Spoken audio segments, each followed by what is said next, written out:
Before I moved to New York City, I knew it was gonna be hard to find an apartment, but I don't think I realized quite how hard, and I don't think I realized that I was gonna have to give up like literal daylight and, you know, space to store items and whatnot.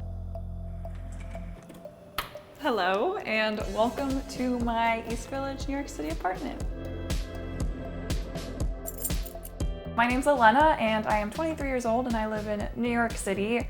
I live in a 3-bedroom apartment with 2 roommates, and together we pay $5,150 in rent each month, and then I personally pay $1,850 for my room. I am a full-time social media content creator, primarily on YouTube. I make videos all about travel, when that was a thing still, sustainable fashion, health and wellness, everything kind of within that realm. So when I first moved in here, I was really stressing about the rent. I kind of viewed this apartment as an investment because I'm like, well, if I don't live in New York forever and I hopefully won't be paying this much rent forever, I knew it was worth that little, extra push.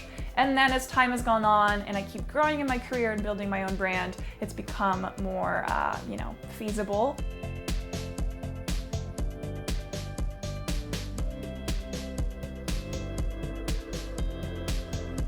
I know that I'm paying for a lot more than just this apartment. I'm definitely paying to get to live in this neighborhood, which feels like it's worth it to me.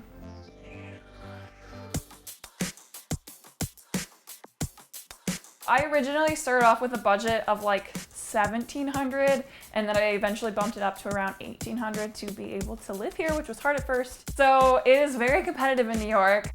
We made sure we had like every paperwork that we might need ready to go. We spent like 2 full weeks of looking at so many apartments to finally find this one. And I eventually found it through StreetEasy, and I came and saw it with my roommates, and we're like, this is the spot. As soon as we saw this apartment, we let the broker know that night that we were super interested. And then by the next morning, we had sent in all our paperwork. Once they approved us, we signed it within like an hour or 2. So it was definitely a very quick process. I knew that it was going to be expensive moving in here, so I definitely saved up as much as I could before moving in. So when we moved in, a lot of money was required. We had to pay a broker's fee and then first month's rent and then a security deposit. So when we moved in, we needed $15,000 cash, which still to me is just like, how is that like a thing? I love the East Village. I think it's a really cool area. It's nice because it feels quite central to where I enjoy spending my time. Welcome. As you come on in, the first thing you see is this kitchen. It's pretty large. I feel like for New York standards, there's a lot of really great storage right here. And this island is really great for cooking with friends, to just like have a bunch of chopping boards, cutting up vegetables, making food. So this is like the only light for this like communal living space. We have a lot of like little plants kind of scattered throughout, and we house some books up there. So we have a bit of a mix of dry goods and like medicines and spices and some dishware. And then we have a nice big fridge as well. So here is the living room. Welcome. This is like our main communal space. Pretty sizable. We have a lovely little like breakfast nook area here where, me and my roommates will share a little meal. It's obviously small, but it's great for 2 people. And we actually have a projector down here. We'll often just project it here and get like a good little movie set up without having to like buy a whole TV, which has been nice. We didn't have a couch for the first like 3 weeks that we lived here, and so we were just sitting on the floor around this coffee table. So when we finally got the couch, we were so excited. It's kind of small, but it's super comfortable. A lot of friends will crash here. And then we just have lots of comfortable pillows and just like kind of a fun mix of prints and artwork and whatnot. And then this way leads you to the hallway. All right, welcome to my room. Come on in. My room personally is about 13 feet by 9 feet. So first off, we have my bed, which is just my pride and joy. Very cozy, and it's hard to get out of in the morning, but I love it. I also recently have been kind of redoing my room, especially during the whole pandemic, since I'm spending so much time in here. I have a lot of fun adding in like new little pieces. Here's my little bookshelf. I have just like a mix of different like books and journals that I've been reading recently. This little lamp right here, I put in a light bulb where I have a remote control. And so I can switch off the colors depending on my mood, which is really nice. I have my AC unit here, which is a lifesaver in the city. In the summer, you need one to survive. And then recently I've kind of made this more of a like comfortable work from home space. I got this desk off Facebook Marketplace, which I love. It was a super good deal.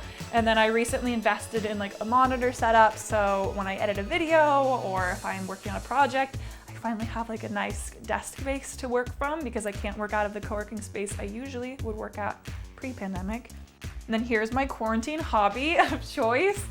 I bought an electric guitar back in April and I've very slowly been learning. So here's my dresser, which is a great just additional space to my closet, just for more storage. I got it for super cheap from like Target, and I just actually recently painted it probably a month ago just to kind of mix up the space. Welcome to my closet. It's pretty spacious overall, I'd say, for New York standards. All right, so coming over here, we have my roommate Maxine's room. Her room space is pretty much identical to mine. It might just be a smidge smaller. And I really love her design style overall. I think she has like really cool taste. She has a smaller dresser and just a lot of little fun pieces. I really love her, like attention to detail and artistic eye. Her closet is a little bit smaller. Just crossing the hallway is my roommate Natalie's room. And her room is definitely smaller and doesn't get quite the amount of natural light. So she pays a few $100s less. I think she's done a great job with the space. She still has like a really big dresser in here and lots of fun little pieces throughout. And she doesn't have a closet in her room. So over here is her closet, which is just great extra storage. I would say it's slightly smaller than ours too as well. Hence her getting a better deal on the rent price. So here's the bathroom, which the three of us split, which, could be worse. It's sometimes hard splitting, but I feel like we manage it pretty well. Just kind of your classic New York bathroom, definitely not fancy, but it's got our lovely sink, a little vanity type style mirror so we can store items in there, shower, toilet, and it has a little window leading out into the alleyway, which is again nice for a smidge bit of light, just a tiny bit, and some fresh air. And so that's the bathroom. Not super exciting, but it's a good one. I think when this lease finishes up, there is a good chance we might move elsewhere, maybe try to get a little bit more space as, deals are changing here in New York, just because, instead of working out of an office or a co-working space, we're pretty much all at home. And so it would be nice to have a little bit more space to work and to breathe and to move around. So there's a good chance that this might be our final year here. I feel like for where this apartment is and how spacious it is, it really did feel like we got, a good bang for our buck.